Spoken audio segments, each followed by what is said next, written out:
Well, hello everybody. Let me run my plans by you today. If you're here, I would give you back your Chapter 3 test. Overall, I was very pleased with those tests.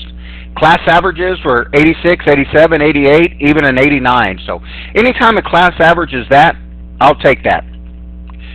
What I need to do with you today is I need to go ahead and start Chapter 4. It's another quadratics unit, similar to what we did in Chapter 3.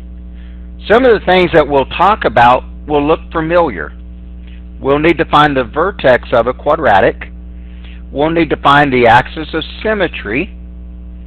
We'll need to talk about the domain, the range, and the y-intercept. There's a lot of calculator work today. So the hard thing with the video, it's hard for me to be patient and let you run it through your calculator. But the biggest thing is knowing how to use your calculator today. So there's a couple of times that I'll ask you to stop the video or pause the video and then make sure you can get the correct numbers that I'm getting. So here goes. Things that we've done so far. We already talked about quadratics. Well, the ones that we graphed, and you had a couple on your test, was of this form. Meaning this. You might see something like that. 2 times x minus 3 quantity squared plus 11. Well, we knew that this was going to move it 3 to the right and up 11. That's called vertex form. The reason it's called vertex form, you can look at it and you know the vertex. Well, where I need to take you today is what we call standard form. Standard form of a parabola would be something like this. 3x squared plus 2x minus 1. That's called standard form. As we go through this, I'll talk about A values, B values, and C values. A value is simply the number in front of the x squared, the coefficient in front of the x squared. The B value is simply the number in front of the x, so the coefficient in front of the x. And your C value is whatever number's there at the end. We'll use those as we get going. So hang with me and we'll see what we got.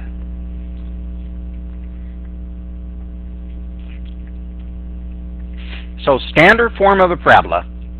Ax squared plus bx plus c.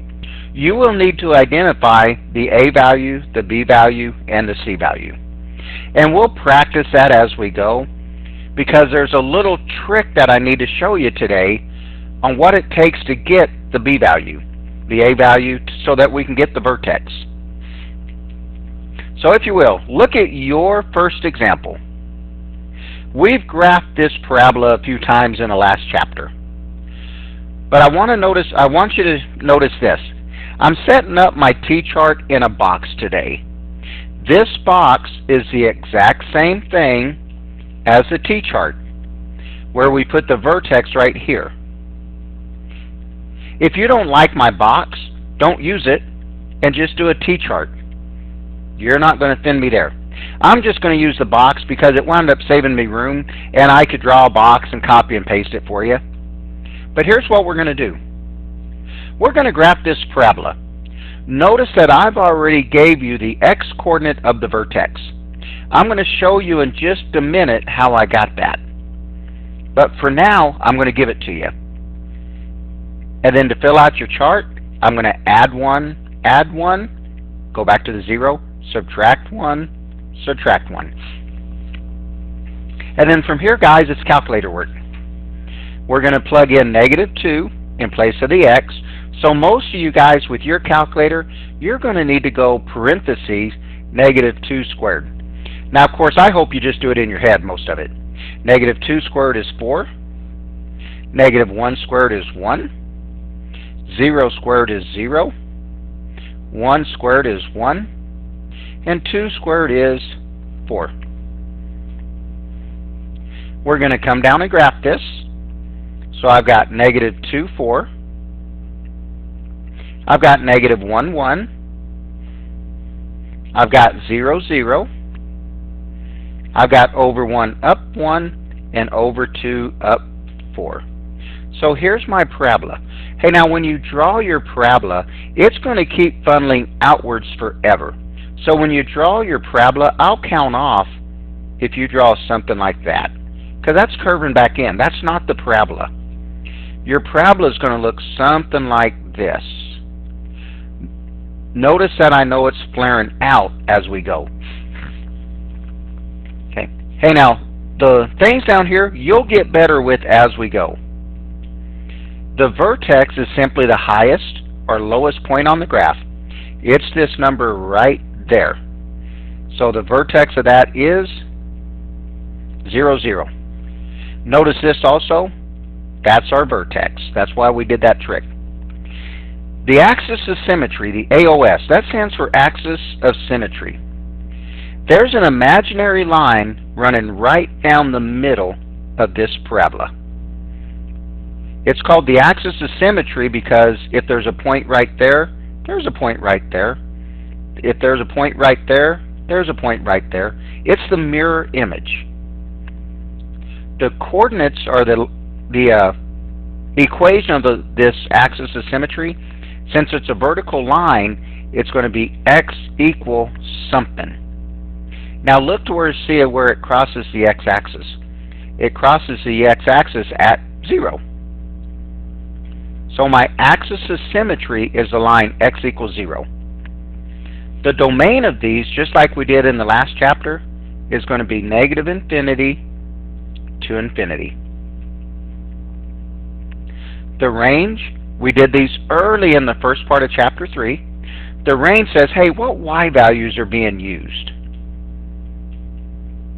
The littlest y value I'm using is a 0. And then I'm using everything bigger. So I'm going to say that y is greater than or equal to 0. To find the y-intercept of the graph, every time we'll draw an ordered pair. And to find the y-intercept, we're going to let x be 0. Now my early ones are easy because it's part of our chart. If I run 0 up in here, 0 squared is 0. So I know it's going to cross the y-axis at 0. See this max or min? We're asking you, is this vertex right there a maximum or a minimum? Since it's at the bottom of the graph, it's a minimum. So I'm going to circle minimum. That's going to be the steps that we're going to do. All I can do now is make the numbers a little bit tougher on you. So here goes your second one. Let me get back to some ink. I'm going to tell you once again that your main number is 0. While I'm here, I'm going to point out some things. Not that we're going to use them on this problem, but we will here on number 4 and 5. My a value of this equation is the number in front of the x squared, which is 1. My b value, there isn't one because there is no x term. So my b value is 0. My c value is that number at the very end. Here in a second, I'll show you how we use all that. But right now, guys, my main number is 0. That's going to be the x coordinate on my vertex. So you're thinking, well, Mr. Harris, it is always 0? And the answer is no. From number 3 on, it's not going to be 0. But here goes. Let me add 1, subtract 1, subtract 1. And then you'll grab your calculator, and you'll go parenthesis, -2, close your parentheses, squared, minus 4. You'll run that through, and you'll get 0. Then you'll do the same thing for -1, and you're going to get -3. 0 squared minus 4 is -4. 1 squared minus 4 is -3. And 2 squared minus 4 is 0. So there's your main points. I'm also going to point out this again. Because of symmetry, these two numbers better be the same, and these two numbers better be the same. If they're not, then you're messing up somewhere.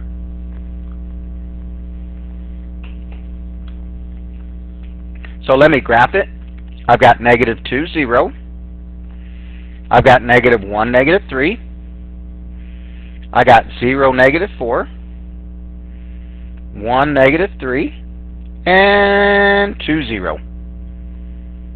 Let me connect those dots in a smooth curve. So there's my parabola. The vertex in this case, the coordinates of that point right there happens to be over 0, down 4. This axis of symmetry is this imaginary line that runs right down the middle, right through the vertex. So in this case, it's x equal, and all of these x values happen to be 0. Let me point something out. Notice this was a 0, and notice that point right there was a 0. Notice this was a 0, and that's a 0. So Mr. Harris, is it always a 0? The answer is no. But will it always be the x-coordinate of this? Yes. My domain, every time, negative infinity to infinity. The range in this case, the lowest y value I'm using is a negative 4, and it's opening up. So that means it's greater. So I've got y is greater than or equal to negative 4. To get the y-intercept, I'm going to draw my ordered pair, and I'm going to put a 0 in for x. If I put a 0 in for x, 0 squared minus 4 is negative 4. I want you to notice something. Notice that this number and this number, your c value, happens to be the same. And then last but not least, is this vertex a relative max or minimum? It is a minimum. So you might be thinking, Mr. Harris, it is always a minimum. The answer is no. That's only 2 down. I got a few more to go. So I'm going to pick the pace up just a little bit. Look over on your number 3. I'm going to tell you that your main number is a negative 1. But I'm going to start showing you how I know that's the number. Over here I've got a equal 2. That's the number in front of the x squared. I got b equal 4. And I got c equal negative 3. When you're finding the vertex, the c value really does not matter. So I'm going to get rid of that for you. But let me just show you what I'm doing to get the negative 1. There's a little formula, and there's a big proof, but I'm not going to show you the big proof. There's a little formula to tell you that your x value of your vertex is the opposite of b over 2a.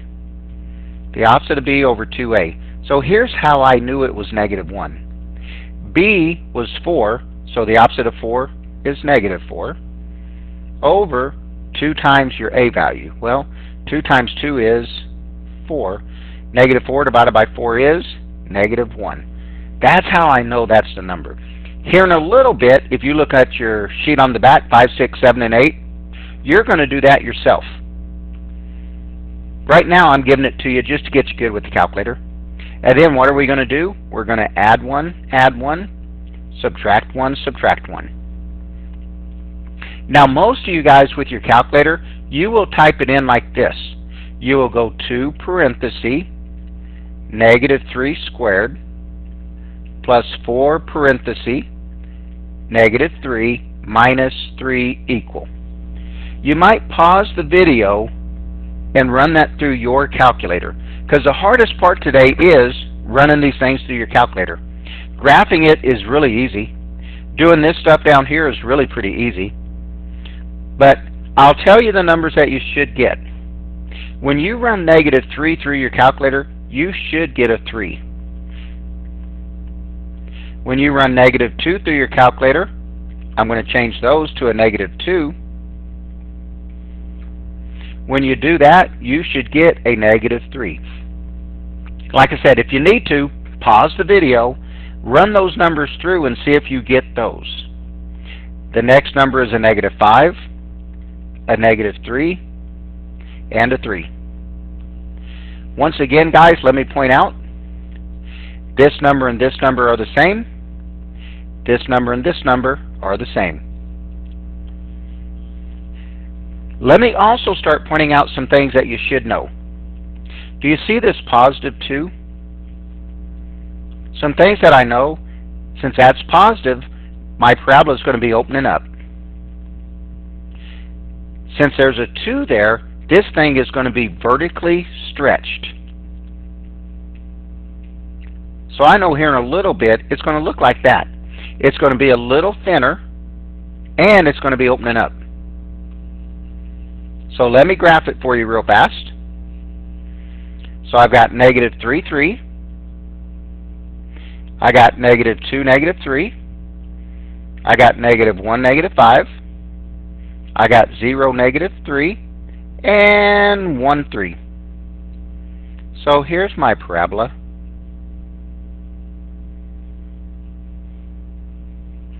So notice all those things that I said. It opens up, and it's thinner. It's been stretched.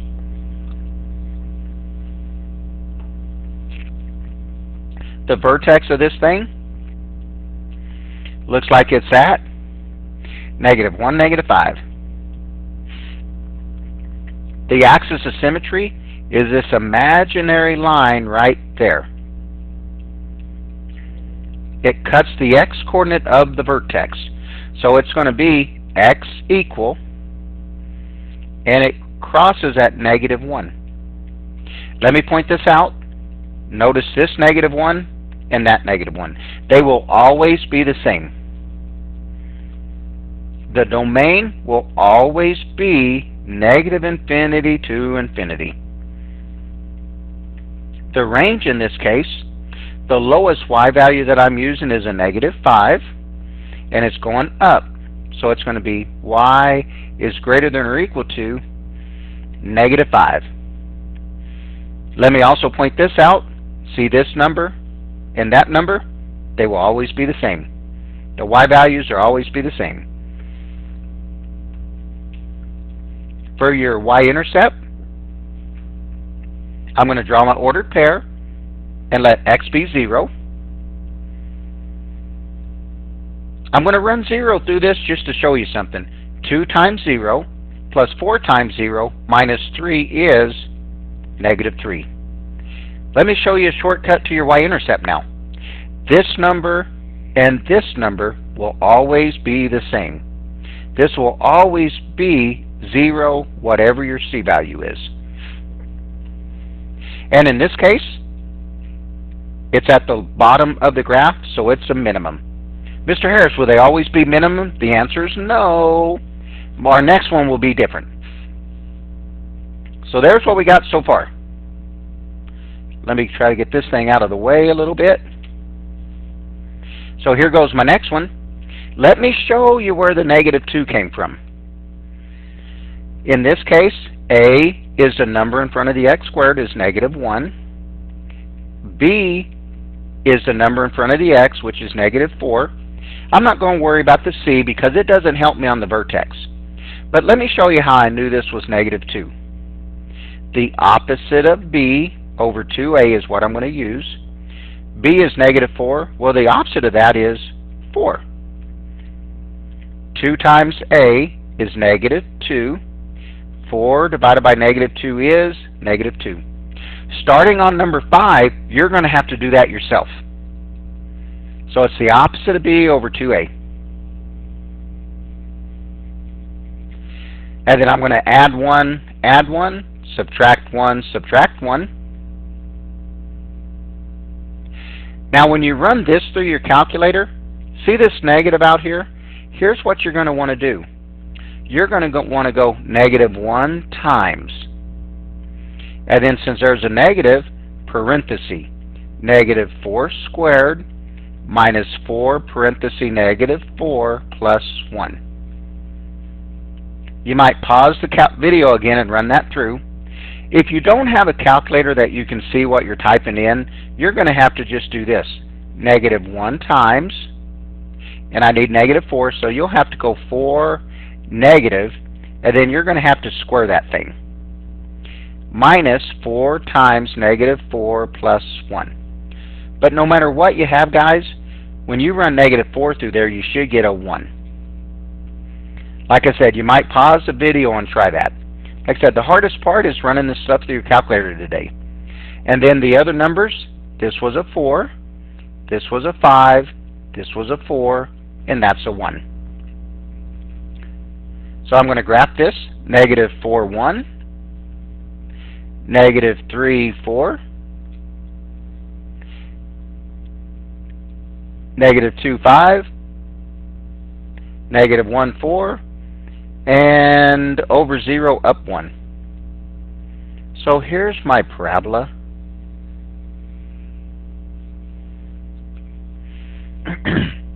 The vertex of this thing, right there, and right there. So the vertex is negative 2, 5. The axis of symmetry, this imaginary line going right through the vertex. It's going to be x equal negative 2. The domain is always going to be negative infinity to infinity. The range is a little bit different this time. The biggest value I'm using is a 5. But notice that it's opening down. And since it's opening down, when I do the range, it's going to be y is less than or equal to 5. The y-intercept, draw your ordered pair, let x be 0. If I run 0 through this, the opposite of 0 squared minus 4 times 0 plus 1 is 1. Notice again, guys, it's my c value. And then in terms of, is this a maximum or a minimum? In this case, since it's at the top, it's a maximum. So that's what we got going so far.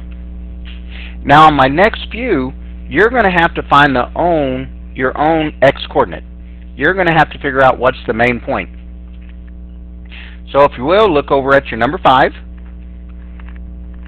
You're going to have to figure out your own x-coordinate on this. So here goes our steps. Off to the side, let's list A and B. So in this case, A is the number in front of the x squared, which is 1. B is the number in front of the x, which is positive 10. You're going to use the formula, the opposite of B over 2A. So here goes. The opposite of B is negative 10 over 2 times your A value. 2 times 1 is 2. Negative 10 divided by 2 is negative 5. So that's the x-coordinate of our vertex. I'm going to add 1, subtract 1, subtract 1. So that's that. And don't worry, if you don't quite get it yet, I'm going to leave that formula up there because we're going to use that on the next 3 examples. And then I got 4 more just to make sure you're good with it. And then guys, from here you got to know how to use your calculator. If you don't, you're going to have to get in and let me help you use your calculator.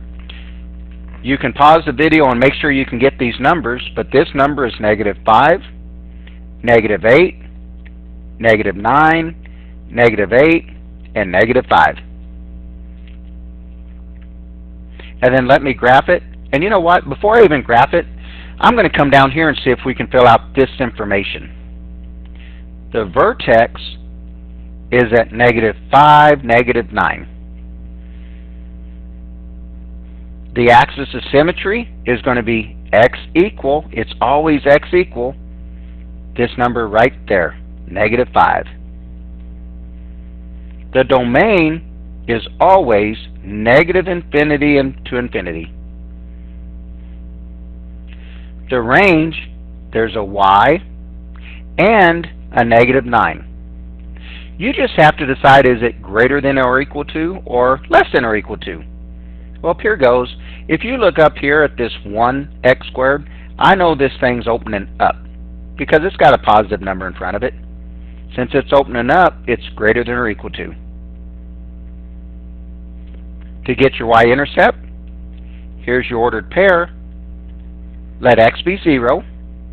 If I let x be 0, I'm going to get 16. Your c value.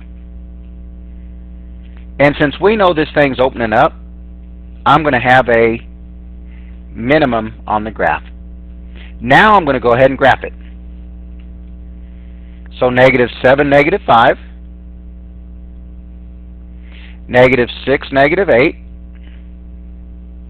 -5, -9, -4, -8, and -3, 5. So there's the graph of it, guys.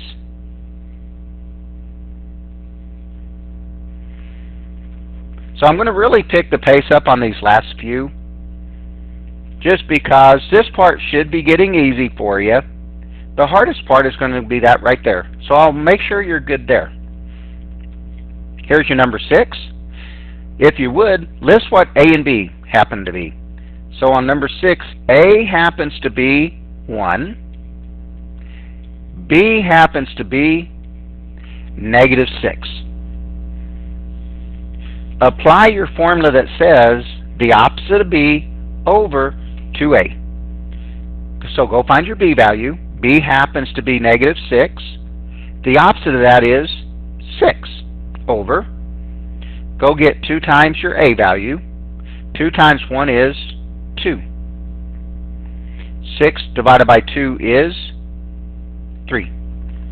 You'll need to know how to do that by yourself. So get to know that little formula there.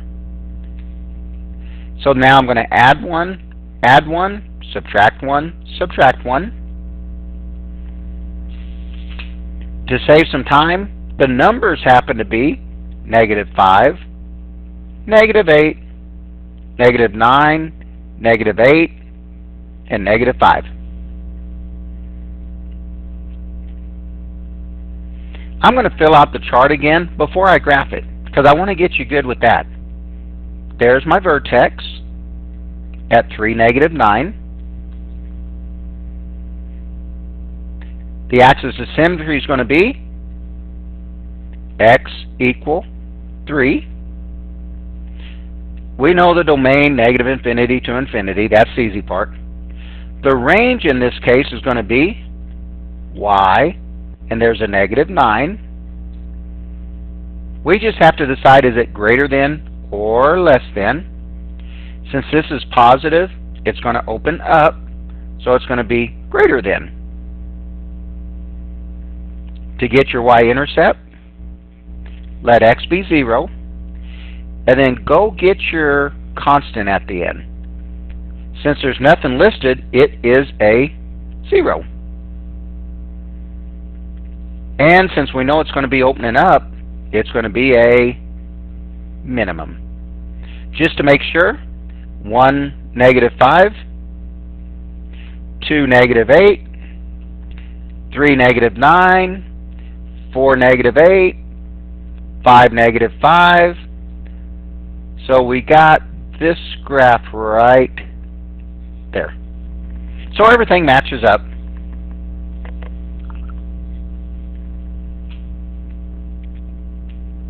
Down to 2. So on number 7, if you would, let's list your A and B value. My A value is -1. My B value is 2.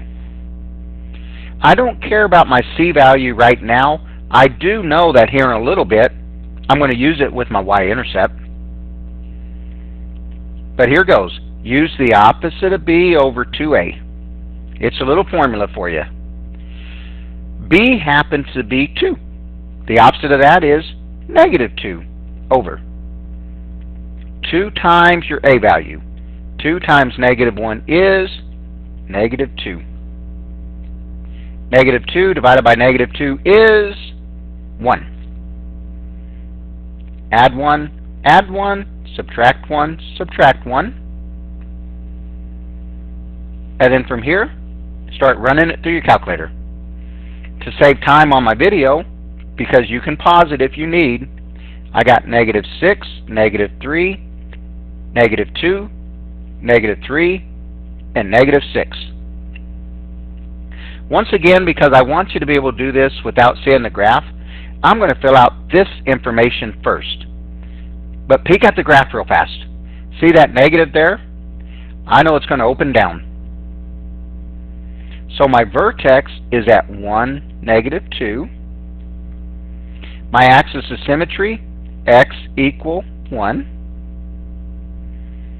My domain, negative infinity to infinity. My range is going to be y, and there's a negative 2 involved. But since it's opening down, it's going to be less than or equal to. For the y-intercept, draw your ordered pair, plug in a 0 for x. Once you do that, you're going to get negative 3. And we know it's going to be a maximum because it's opening downwards.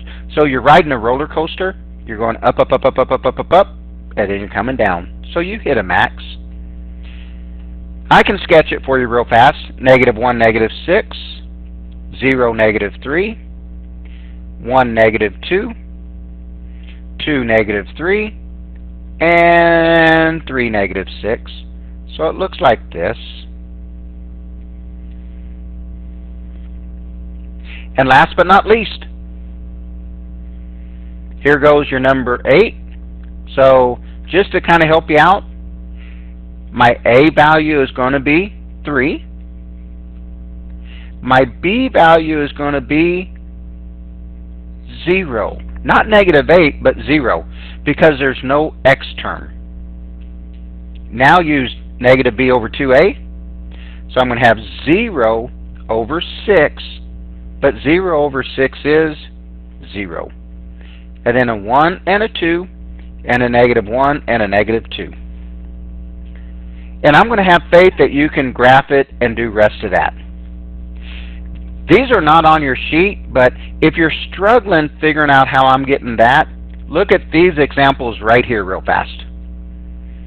For each of the following, find the x-coordinate of the vertex. So I just want to figure out the main point. So every time, guys, I'm going to use the opposite of b over 2a. So for my first one, a is 2, b is negative 8. To get the main number, the opposite of b, which would be positive 8, divided by 2 times your a value. 2 times 2 is 4. 8 divided by 4 is 2, so I know 2 would be my main x value, the x value of my vertex. On my next one, a is negative 3, b is negative 18.